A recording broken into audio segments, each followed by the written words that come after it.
তুমিও কি ভাবছো যে রিচার্জ করে এখন আর সেরকম একটা লাভ হচ্ছে না? তাহলে তুমি আমার এই ভিডিওটা দেখে যাও সম্পূর্ণ।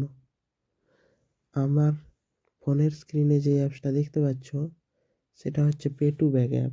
ঠিক আছে, এটা মানে একটা রিচার্জ করা যায় এই অ্যাপসটা থেকে। ঠিক আছে, জিও, এয়ারটেল, ভিআই যে কোনো সিমে রিচার্জ করা যায়, বিএসএনএল যে কোনো ভাই।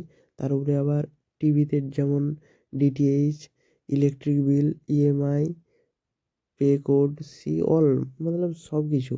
ঠিক আছে, সব কিছুরই গ্যাস, জল, ইএমআই সব কিছু পে করা যায়। ঠিক আছে, ইলেকট্রিক বিল সব কিছুই পে করা যায়। ঠিক আছে, তুমি এখান থেকে যদি পে করো বা রিচার্জ করো, তুমি সেখান থেকে ক্যাশব্যাক পাবে। ঠিক আছে,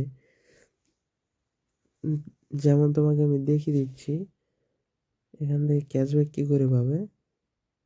এখান থেকে তুমি যদি রিচার্জ করতে যাও, রিচার্জ করতে গেলে দেখতে পাচ্ছ এখানে জিও যদি রিচার্জ করো 1.0% ক্যাশব্যাক পাবে, এয়ারটেলও 1.0%, ভিআইয়ে 2.2%, মানে ভিআই একটু বেশি, বিএসএনএলে আরও বেশি 3.5%, আবার বিএসএনএল কম্বোতে 3.5%, ভাই ডিটিএইচে দিচ্ছে না, টাটা প্লেতে 2.5%, এরকমভাবে প্রত্যেকটা বিষয়ে ঠিক আছে ক্যাশব্যাক পাবে প্রত্যেকটা পেতে।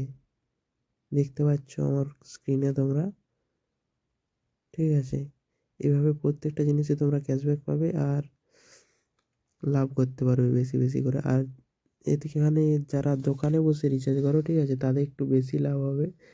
ঠিক আছে, তো তোমাদের জন্যই ছিল এই ভিডিওটা বন্ধু। এই অ্যাপসটা ডাউনলোড করো আর অ্যাপসের মজা নিতে থাকো আর ক্যাশব্যাক নিতে থাকো। অ্যাপসটা জলদি ডাউনলোড করে নাও।